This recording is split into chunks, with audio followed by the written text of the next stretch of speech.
Hello, ladies and gentlemen, and fans alike. This is Week 7 previews in the Premier 20-team USFL Fantasy Football League. Here we go. Thanks for watching.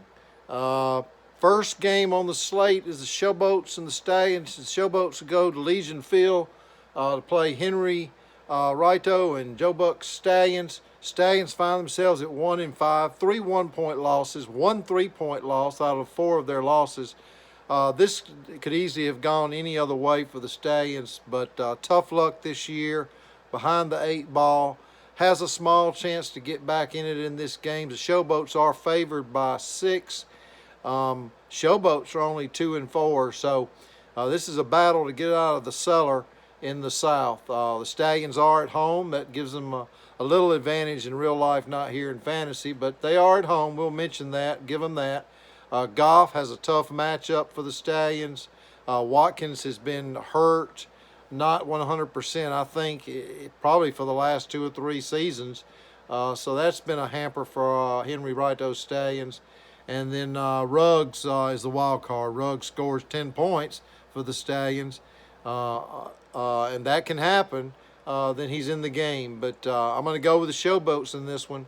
Over the Stallions. Next game, Renegades and Jacksonville Bulls. I have 2 games of the week. This is the first game of the week. Michael Rodriguez and Ron Freeman's Renegades find themselves 4-2. A 1.5-point favorite here over Phil Wilfong's Bulls. Bulls are 5-1. Bulls very brave to play the Dallas defense. I'll give Phil that in his lineup. It's going to be Matt Ryan versus Stafford is going to be the difference in this game. Coincidentally, they play each other this week in the NFL. So all you got to do is watch that game, and whoever really does better than the other quarterback is who is going to end up winning this game. If it's Stafford that lights it up and Ryan not so much, Bulls win. If Matt Ryan lights it up, Stafford don't have a great day, Renegades win. That's my call. Renegades find a way and go to 5-2, bringing the Bulls down to 5-2, making the South much closer no matter what else happens in the South. And then the remaining Southern team of the Bandits, they got a home game. Terry and John Bassett have a home game. They're at 4-2 against the New Jersey Generals. New Jersey Generals are favored in this game by a couple of points. Bandits suffered an early loss with McCafferty. On paper and with Vegas, the Generals win this game. But Terry always puts something together. He's got a couple of questionable players. I'm going to go with the New Jersey Generals in this one. This one kicks off tonight, but Monday Night Football will settle this game, folks, on the shoulders of the Bandits' defensive choice, the Rams. So I think going into Monday Night Football, the New Jersey Generals will certainly have an edge, and the only player that will play on Monday Night Football in this game, New Jersey versus the Bandits, will be the Rams defense for the Bandits. So that's something to watch on Monday Night Football. That's my prediction that it will go into Monday Night Football. Good close game. Moving on out of the South, slowly into the Atlantic. We mentioned the Generals there. We have the Stars and the Maulers. The Maulers find themselves, John Pahula, 5-1. He's really excited. The Stars are 2-4. I think the Stars are at least good as 2-4, probably better than 2-4. This is my upset of the week.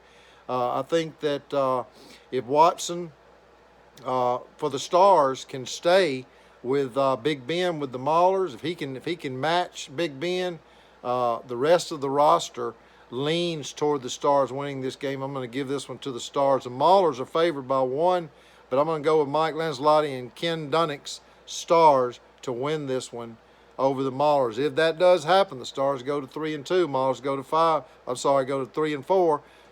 Maulers lose a little edge in the Atlantic and go to 5-2. We'll see what happens. It's a good game to watch. Moving on, the Randy Miners Invaders are 6-0, undefeated, look unbeatable.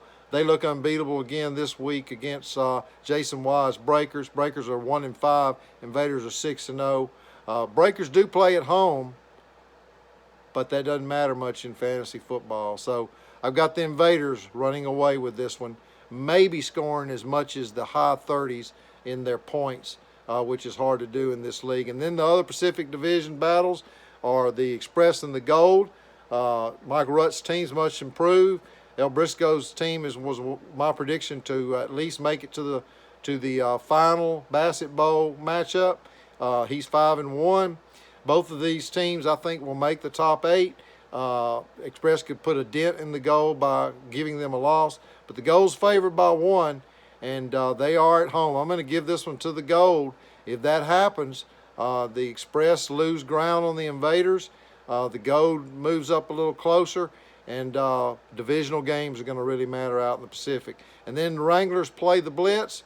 Interdivisional battle here. Kevin's Wranglers are 3-3, favored by 4 points over Joey's Blitz. The Blitz have no head coach. They have no real good options on their bench. Are the Wranglers going to be cocky here and not play a head coach and an individual defensive player? If he does that, the Blitz could be dangerous. But I'm going to give this one to Kevin, knowing how he plays. He's probably going to run a full roster here. Kevin with the Wranglers wins this, goes to 4-3. Blitz go to 1-6. My second game of the week is the Panthers and Outlaws. Outlaws have hurt all season. Well, they catch the Panthers, Mark Niemi's Panthers, on a heavy bye week. Outlaws have a chance to redeem themselves, go to 3-4, and the Panthers possibly go to 5-2, lose ground on the Gamblers. Could be an exciting game and divisional shakeup if the Outlaws can take down the Panthers. And in San Antonio and the Gunslingers, gosh, the Gamblers are favored by 10 here.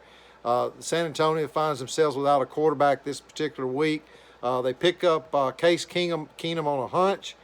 So if Case Keenum comes out and does like a lot of quarterbacks do that have done well in the past that are backups and has a really good game, this game's a lot closer than the 10 points on paper it is. But I'm giving it to the Gamblers at home to go up 5-2. Jake Matthews, San Antonio Gunslingers to 2-4. I'll be watching that one close. Everybody have a great week. Line them up. Good luck.